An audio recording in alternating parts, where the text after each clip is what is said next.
बहू या नौकरानी। पूरे 5 साल बाद मुकेश कनाडा से लौटा था। कनाडा में एक ब्यूटी प्रोडक्ट्स बनाने वाली कंपनी के लिए मुकेश काम करता था। मुकेश अपने देश अपने घर लौटकर काफी खुश था। एयरपोर्ट पर उतरते ही मुकेश की नज़र अपने परिवार वालों को खोजने लगी। जल्दी ही उसे अपने माँ बाप, भैया भाभी, बड़ी बहन और खुद की 3 साल के बच्चे भी एयरपोर्ट पर खड़े नजर आई।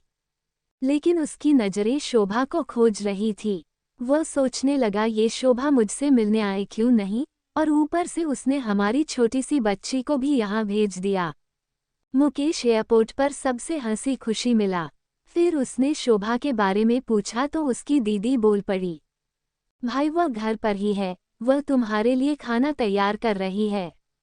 वह तो आज ही तुम्हारे आने की खुशी में काम करने लगी है, वरना वो कोई काम करते कहा है। कि मुकेश ने अपनी बेटी को प्यार से उठा लिया, लेकिन उसकी बेटी उसे देखकर रोने लगी। लाओ मुझे दो बच्चे को, वो तुम्हें काफी दिनों बाद देख रही है ना, इसलिए पहचान नहीं पा रही। कहते हुए दीदी ने बच्ची को अपने पास ले लिया। सभी टैक्सी में बैठकर अपने घर की तरफ रवाना हुए। मुकेश अपने परिवार से मिलकर खुश था, लेकिन स्वभाव से एयरपोर्ट पर मिलने नहीं आई, ये बात उसे काफी परेशान कर रहे थे। वह सोचने लगा, क्या खाना बनाना इतना ज्यादा जरूरी था, मुझसे मिलने से भी ज्यादा, और वो भी तब जब मैं 5 साल बाद वापस आया हूँ। इन्हीं ख्यालों में घर तक का आधा रास्ता बीत गया। अब उसकी बच्ची उसे देखकर रो नहीं रही थी, इसलिए मुकेश उसके साथ खेलने लगा। बाकी का आधा रास्ता भी खत्म हुआ और सब घर पहुंच गए। गाने की आवाज सुन शोभा बालकनी में आकर खड़ी हो गई और मुकेश की तरफ देखने लगी। मुकेश भी जैसे ही गाड़ी से उतरा, उसने पहले दरवाजे की तरफ और बाद में बालकनी की तरफ नजर घुमाई, जैसे वास होगा कोई देखना चाहता हो। मुकेश से नजरें मिलते ही शोभा के चेहरे पर मुस्कान झलक पड़ी। मुकेश भी उसे देखकर हल्के से मुस्कुरा दिया। सभी घर के अंदर गए। 162 के लिए पानी लेकर आई और सभी को पानी देने के बाद फिर से किचन में चली गई। चाय बनाने के लिए थोड़ी देर तक सभी परिवार वालों से बातें करने के बाद मुकेश होगा को बुलाने लगा। माँ ने उसे बीच में टोकते हुए कहा, रहने दो, से किचन में काम कर लेने दो, बाद में अपने आप आ जाएगी। तुम बैठो यहाँ मेरे पास, वैसे भी वो कहाँ ज्यादा काम करती है। मुकेश ही बात दूसरी बार सेवा के बारे में सुन रहा था। अब उसने सोचा कि मेरे परिवार वाले जो थोड़े बोलेंगे, हाथी नहीं होता होगा इतना काम, थोड़ा सा है, करने देते हैं, मैं बाद में उससे बात कर लूंगा। मुकेश अपने परिवार वालों से बातचीत करने में मगन हो गया। एक के बाद एक रिश्तेदार और पड़ोसी मुकेश को मिलने आते रहे और शोभा को किचन से बाहर निकलने का समय ही नहीं मिला। सभी के लिए चाय बनाना, नाश्ता बनाना है, यही करते करते शाम हो गई। शाम होते ही अकेली शोभा इस बड़े से परिवार का खाना बनाने में जुट गई। 2 घंटे बाद संयुक्त परिवार वाले खाना खाने के लिए डाइनिंग टेबल पर बैठे थे। सिवाय शोभा के मुकेश चाहता था कि शोभा भी उसके साथ बैठकर खाना खाएं, लेकिन फिर माँ ने कहा अगर वह भी खाना खाएगी तो सबको परोसने का कौन सा भी का। खाना खाने के बाद सोहा ने अकेले खाना खाया। रात को सोने के वक्त मुकेश और सौगात मिल पाए। मुकेश शोभा के साथ काफी बातें करना चाहता था, लेकिन वह उसके चेहरे पर थकान और नींद अच्छे से देख सकता था, इसलिए उसने शोभा को परेशान न करने का फैसला किया और उसे सोने दिया। सुबह होने ही वाली थी कि उसकी छोटी बच्ची रोने लगी तो शोभा तुरंत उठकर उसे दूध पिलाने के लिए चली गई। मुकेश कब सो गया उसे पता ही नहीं चला। जब सुबह बच्ची के रोने की आवाज आने लगी तो मुकेश होता और शोभा को पुकारने लगा। जब सुबह पास नहीं दिखी तो उसने बच्चे को चुप कराया और फिर से सुला दिया। मुकेश बाद में सोमवार को देखने लगा तो स्वभाव उसे फिर से किचन में मिली, जो सुबह सुबह जल्दी उठकर घर वालों के चाय नाश्ते की तैयारी में लग गई थी। अब मुझे सोचने लगा और दीदी तो कहते थे कि शोभा ज्यादा काम नहीं करते, लेकिन जो मैं देख रहा हूँ वो तो कुछ और ही है।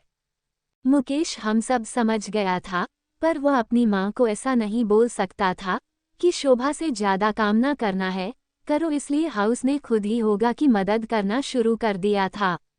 मुकेश के हाथ बटाने से शोभा को थोड़ा अच्छा लगने लगा था। पहले जहां उसका चेहरा थकान से उतरा रहता था, अब उस थोड़ी चमकने लगी थी। मुकेश ने कुछ दिनों में ही यह महसूस कर लिया था कि सुबह सुबह नहीं रही थी। जिसे मुकेश शादी करके लाया था वो तो कोई और थी जो तोते की तरह बोलते थे, और यह शोभा तो बिल्कुल चुप है, गुमसुम है। ऐसा लगता है जैसे किसी के दबाव में हूँ, किसी डर की वजह से सहमी हुई है। मुकेश सुबह को के काम में और ज्यादा मदद करने लगा। मुकेश का ऐसा व्यवहार हम घर वालों को खटकने लगा। घर के सभी बड़े ने के मुकेश को समझाया, तुम अपनी बीवी को मदद करते हो, उससे हमें कोई ऐतराज नहीं है, लेकिन तुम्हें भी एक हद तक ऐसा करना चाहिए। जब तक कोई तुम्हें ऐसा करता न देख रहा हो तब तक सब ठीक है, लेकिन जब कोई तुम्हें बेबी के होते हुए बर्तन धोते हुए देखे तो वो अच्छा थोड़े ही लगता है।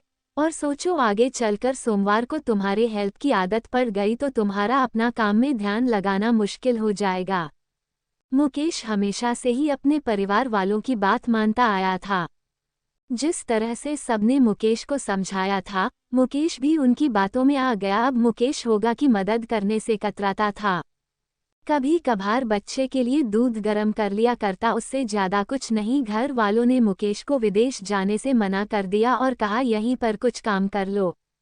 मुकेश ने अब घर से ही ब्यूटी प्रोडक्ट्स ऑनलाइन बेचना शुरू कर दिए। उसका परिवार भी बढ़ गया। अब उसकी 2 बेटियां और 1 बेटा था।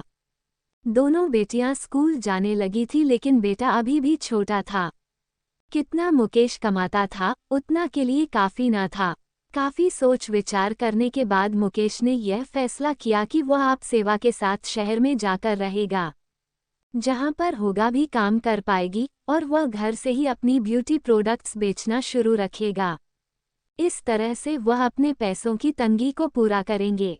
परिवार वालों ने भीमके को इजाजत दे दी। मुकेश चाहता था कि मां भी उसके साथ रहे, लेकिन मां को शहर में आना मंजूर न था। वहां बड़े भाई के साथ रहने लगी शहर में, और शोभा नौकरी करती और मुकेश घर से ही ऑनलाइन प्रोडक्ट बेचता। कई साल ऐसे ही बीत गए।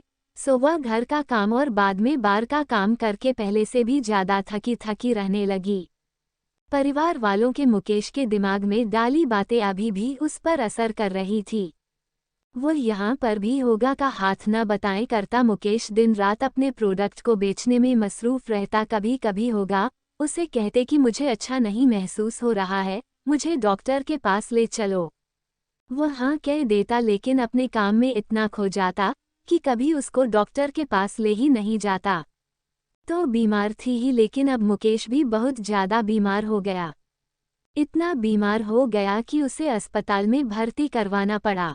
अस्पताल में मुकेश के पास सिर्फ बातें और कोई नहीं। इतना बीमार होने के बाद भी उसके परिवार वाले सिर्फ उससे मिलकर वापस अपने घर चले गए थे।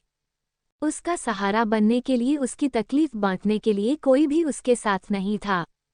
बिस्तर पर पड़े और शारीरिक तकलीफ से गुजर रहे हैं मुकेश को अपनों का ऐसा व्यवहार बहुत तकलीफ दे रहा था। फिर वह सोचता है कि उसने भी तो सेवा के साथ जिंदगी भर गए किया है। क्या वह सेवा का जीवन साथी से नाम का ही था? जब साथ देने की बारी आती थी तो उसने दूसरे के बहकावे में आकर उससे किनारा कर लेता था।